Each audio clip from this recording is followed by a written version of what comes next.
ওই বেটা কি চাস? ভাই 10 টাকার বাদ দেন। 10 টাকার বাদ? জি ভাই।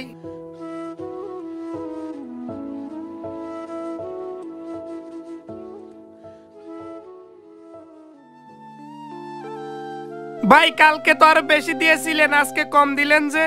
কম দিছি, এটা দিছি অনেক দিছি। এখন কি 10 টাকার বাদ কেউ বিক্রি করে? এগুলা নিলে না নিলে চলে যা। না ভাই ঠিক আছে, নিয়ে যাচ্ছি। আচ্ছা ভাই যাচ্ছি। ওই এখানে বসে থাকছিস কেন? কাস্টমার কি চাই দে? বসে থাকার জন্য আইছে এখানে। ভাই এই যে টাকা, আবার কিছু বলবে না তো? আচ্ছা তাড়াতাড়ি চলে যাই এখান থেকে। ওই এদিকে আই। জি ভাই। ওই তুই কি এসে টাকা 10 টাকার বাদ বিক্রি করছস? হ্যাঁ ভাই, এই তো প্রতিদিন এসে 10 টাকার করে বাদ কিনে নিয়ে যায়। কি বললি? তরকারি নিয়ে যাই না? না ভাই। আজকে তোদের কারণে তো আমার ব্যবসার এই অবস্থা। শুধু বাদ বিক্রি করলে হবে? তরকারি গুলো কে নিবে? আজকে থেকে কাউকে শুধু বাদ বিক্রি করবি না যদি তরকারি না নে। যা এখান থেকে, যা আমার সামনে থেকে সর। আচ্ছা ঠিক আছে ভাই। আজকে তোদের কারণে তো আমার ব্যবসার এই অবস্থা হয়েছে। কি ব্যাপার, ছেলেটা প্রতিদিন 10 টাকার করে ভাত নিয়ে যায়, তরকারি নিয়ে যায় না? ও শুধু ভাত নিয়ে কি করে? না, ব্যাপারটা তো আমার দেখতে হবে। এই এদিকে আই, এদিকে একটু খেয়াল রাখিস, আমি একটু আসতেছি। আচ্ছা ঠিক আছে ভাই।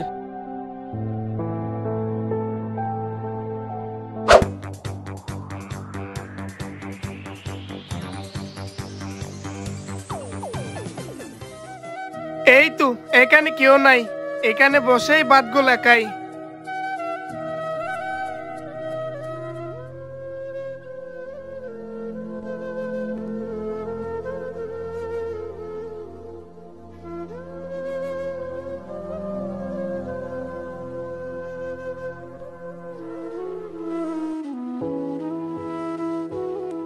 কি ব্যাপার, ছেলেটা এখানে ভাতগুলো বসে বসে খাচ্ছে, তাও তরকারি ছাড়া।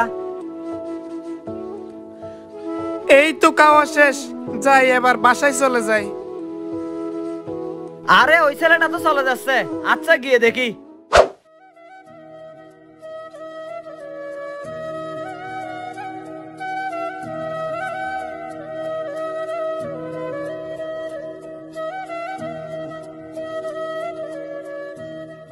এ ভাই।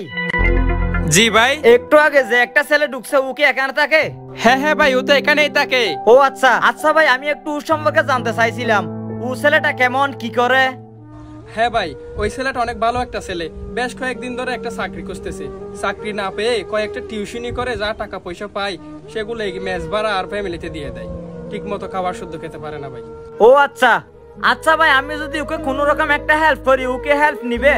আমার মনে হয় না নিবে। আমরা ওকে অনেকবার সাহায্য করতে চাইছিলাম, কিন্তু ও তো কারো সাহায্য নিয়ে চলতে চায় না ভাই। ও যা পারে তা নিজে কিছু করার চেষ্টা করতেছে। ও আচ্ছা আচ্ছা ভাই, ওকে যদি আমি একটা চাকরি দিতে চাই, ও কি চাকরি করবে? চাকরি? হ্যাঁ, তাহলে তো অবশ্যই নিতে পারে। ও তো অনেকদিন ধরে একটা মনের মতো চাকরি ও খুঁজতেছে। আচ্ছা ভাই, তাহলে ওকে একটু ডেকে দেন তো। হ্যাঁ ভাই, এখনই ডাকতেছি।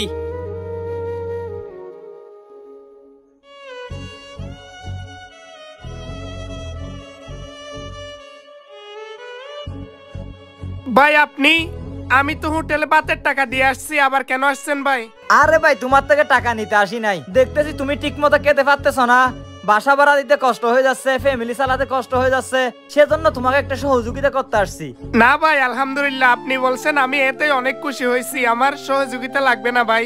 আরে ভাই, ওই রকম সহযোগিতা না, তোমাকে একটা আমার হোটেলে চাকরি দিতে চাচ্ছিলাম। কি বলেন ভাই, আপনার হোটেলে আমার চাকরি দিবেন? হ্যাঁ ভাই। ভাই আমি তো এরকম একটা চাকরির অপেক্ষায় ছিলাম ভাই। তুমি চাকরি করবা তো?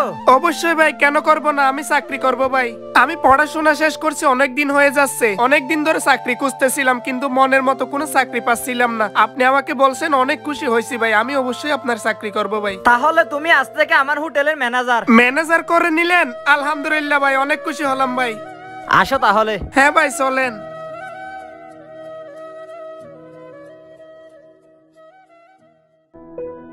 ভাই সকালে আপনি যে টাকা বাজার আনতে দিয়েছিলেন না, তার মধ্যে আমি 4 ধরনের মাছ আনছি, আর সবজি আনছি, আর মুরগি আনছি 12টা, আর গরুর মাংস আনছি।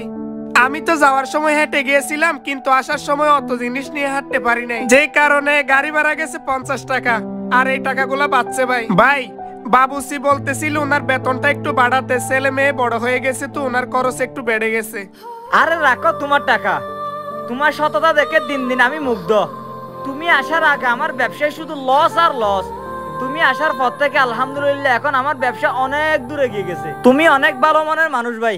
ভাই এই শহরে আমার মতো অসহায় ছেলের অভাব নেই, কিন্তু আপনার মতো মহৎ হৃদয়ের মানুষের খুবই অভাব। আপনি আমাকে আজ চাকরি দিয়েছেন, আপনার এত বড় ব্যবসা প্রতিষ্ঠানের দায়িত্ব দিয়েছেন, আলহামদুলিল্লাহ ভাই। হ্যাঁ ভাই, এ যুগে তোমার মতো ছেলে খুঁজে পাওয়া অনেকটা দুষ্কর। তোমার এই সততা সারা জীবন ধরে রাখবা, জীবন অনেক কিছু করতে পারবা। জি ভাই।